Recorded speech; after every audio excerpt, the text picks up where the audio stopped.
Going to study about the pressure. So we are going to do a simple demonstration on the pressure first. So I have a stick here. Okay.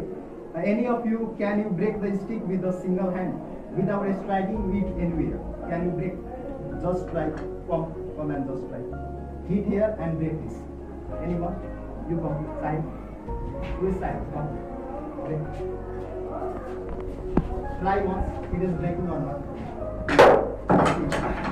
It actually got thrown away. Okay, it doesn't break.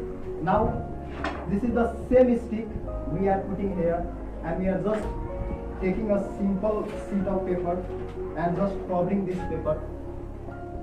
Now, can you break this stick with this help of single paper? Are you sure that it will break or not? Are you sure? You are sure? Now just try it will break or not.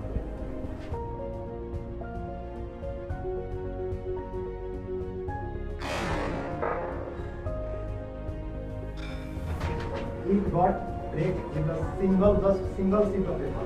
How it is happening? Anyone idea how it is happening? Anyone?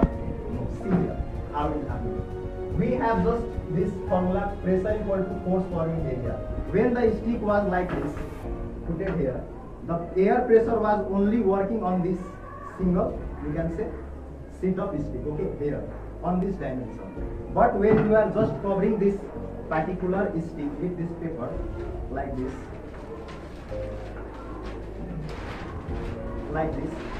the air pressure actually was working on the whole sheet of paper. Okay, and due to this the pressure